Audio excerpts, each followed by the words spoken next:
Halo, selamat pagi. Perkenalkan saya Gusti Komandira Maulandewi, NIM 18130810007 dari Prodi Kimia, jurusan Kimia, Fakultas Matematika dan Ilmu Pengetahuan Alam Universitas Pendidikan Ganesha. Nah, pada kesempatan kali ini, saya akan mempresentasikan mengenai praktikum biokimia, di mana topik pembahasan kali ini yaitu analisis urin pada penderita diabetes.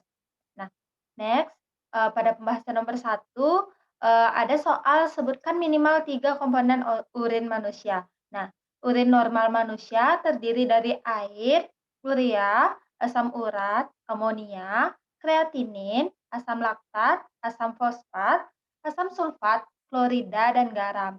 Sedangkan pada kondisi tertentu dapat ditemukan zat-zat yang berlebihan misalnya vitamin C atau obat-obatan.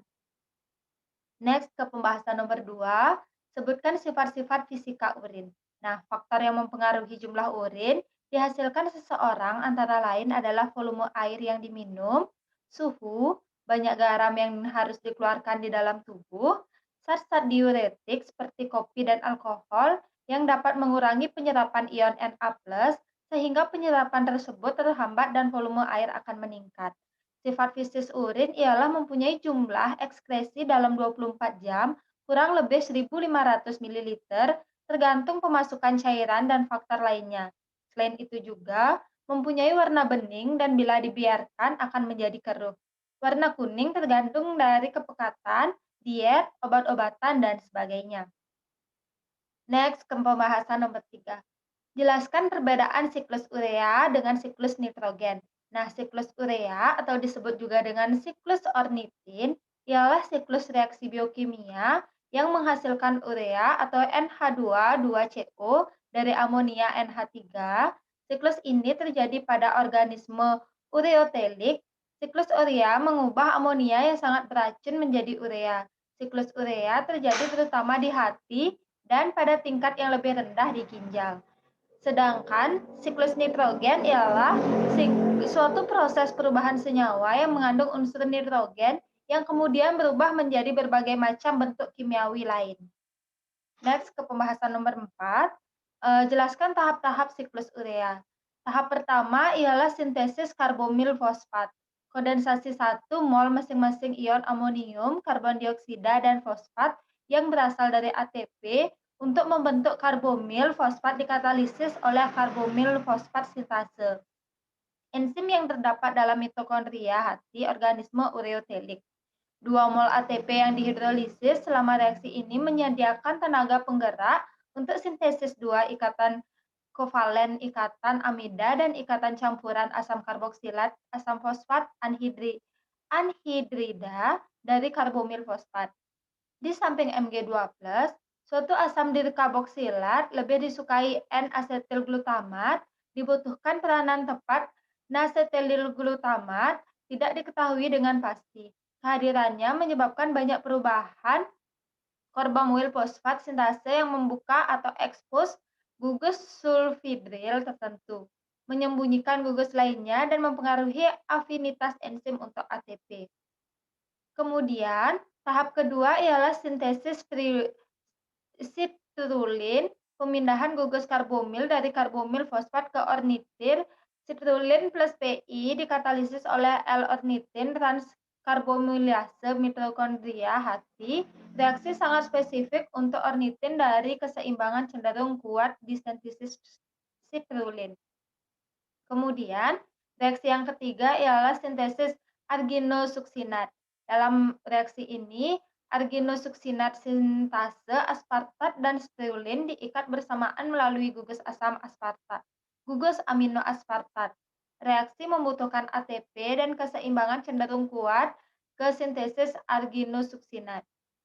Yang ke reaksi keempat ialah pembelahan arginosuksinat menjadi arginin dan fumarat. Pembelahan reversibel adenosuksinat menjadi arginin plus fumarat dikatalisis oleh arginosuksinase. Suatu enzim hati dan jaringan ginjal reaksi berlangsung melalui mekanisme pembuangan trans. Fumarat yang dibentuk dapat dikonversi menjadi oksaloaksetat melalui reaksi fumarase dan melalui dehidrogenase dan selanjutnya ditransminasi untuk membentuk kembali atau regenerasi aspartat. Kemudian, reaksi yang kelima ialah pembelahan arginin menjadi ornitin dan urea. Reaksi ini menyempurnakan siklus urea dan membentuk kembali atau regenerasi ornitin, substrat untuk reaksi 2, pembelahan hidrolitik gugus guanido dan arginin dikatalisis oleh arginase yang terdapat dalam hati semua organisme ureotelik. Dalam jumlah yang lebih kecil, arginase juga terdapat dalam jaringan ginjal, otak, kelenjar mamar, jaringan testikuler, dan kulit. Arginase hati mamalia diaktifkan oleh CO2+ atau Mn2+, ornitin dan lisin merupakan penghambat kuat yang bersaing dengan arginin. Next ke pembahasan nomor 5, apa yang dimaksud dengan oliguria? Nah, oliguria atau volume urin berkurang ditemukan pada berbagai keadaan demam, nefitis akut, glomerulonefritis kronis, gangguan hari akut, diare, dan gagal jantung. Next ke pembahasan nomor 6, apakah tujuan penggunaan bahan pengawet pada pengumpulan urin 24 jam? Nah, tujuan dari penggunaan bahan pengawet pada pengumpulan urin 24 jam ini agar unsur yang dibutuhkan tidak mengalami perubahan selama penyimpanan dan penampungan. Next ke pembahasan nomor 7, pada uji pigmen empedu pada analisis urin yaitu sebanyak 2 ml HNO3 pekat dituangkan ke dalam tabung reaksi kemudian ditambahkan 2 ml urin. Perubahan warna yang terjadi diamati, jelaskan reaksi kimia yang mungkin terjadi. Nah, urin yang ditambahkan HNO3 pekat akan berubah menjadi warna cincin merah. Warna tersebut menunjukkan adanya pigmen-pigmen empedu seperti bilirubin, biliverdin, urobilin, atau urobilinogen. Penambahan HNO3 pekat bertujuan untuk mengkondensasi pigmen empedu yang terdapat dalam urin abnormal. Next ke pembahasan nomor 8, pada uji koagulasi dilakukan dengan langkah sebanyak 5 ml urin dimasukkan ke dalam tabung reaksi, kemudian dididihkan. Endapan yang terbentuk adalah protein atau fosfat. Selanjutnya ditambahkan 5 tetes asam asetat bila endapan tetap ada menandakan ada protein sebab fosfat akan larut dalam suasana asam. Tuliskan reaksi yang terjadi tersebut. Nah, protein dalam urin apabila dipanaskan akan terkoagulasi akibat kenaikan suhu sehingga protein dan fosfat terendapkan dan penambahan CH3COH untuk mengetahui adanya protein yang mengendap. Next ke pembahasan nomor 9, tuliskan reaksi yang terjadi pada uji Hiller. Reaksi antara protein dalam urin dengan HNO3 pekat membentuk cincin akibat denaturasi protein oleh HNO3 pekat. Nah, untuk reaksinya sudah ada di gambar pada slide. Next ke pembahasan nomor 10, sebutkan makna uji Benedict semi kuantitatif pada analisis urin.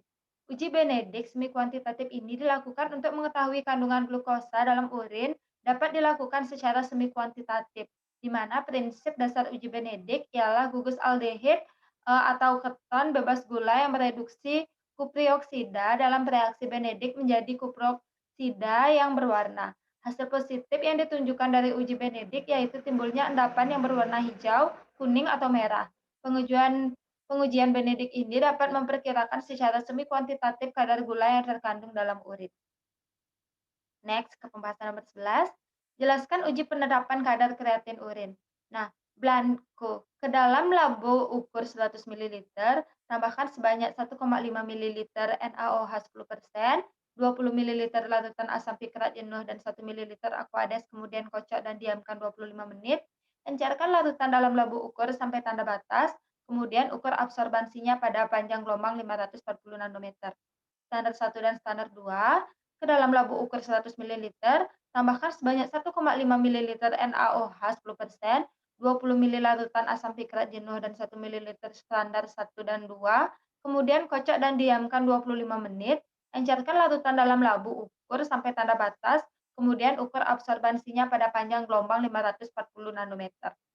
Next ke pembahasan nomor 12, uji indikasi atau OB Meyer sebanyak 8 ml urin dan 8 ml preaksio OB Meyer dicampurkan dalam tabung reaksi, kemudian ditunggu beberapa menit dan ditambahkan 30 ml kloroform.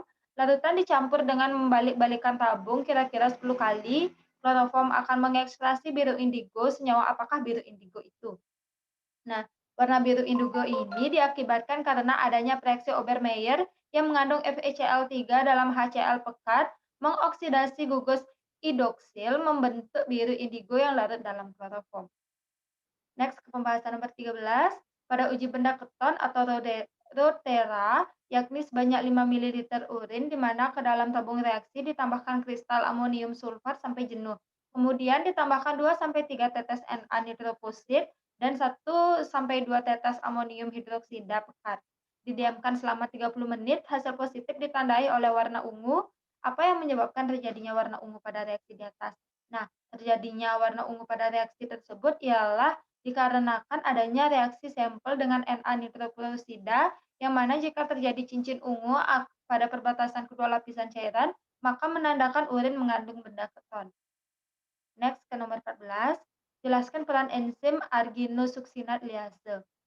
Nah, adapun peran enzim arginosuksinat liase yaitu untuk membantu L-arginosuksinat dipecah menjadi fumarat dan L-arginin. Next ke pembahasan nomor terakhir yaitu nomor 15. Seiring dengan makin lamanya berpuasa, otak mulai menggunakan badan keton sehingga glukosa darah dapat dipertahankan. Jumlah protein otot yang diurai menjadi asam amino untuk glukogenesis juga berkurang. Jelaskan akibat yang akan terjadi pada siklus urea. Nah, jumlah protein otot yang diurai menjadi asam amino untuk glucogenesis berkurang sehingga menyebabkan terjadinya penurunan pembentukan urea. Baik, sekian yang dapat saya sampaikan pada kesempatan kali ini. Jika ada salah kata, salah ucap, saya mohon maaf. Saya tutup dengan selamat siang. Terima kasih.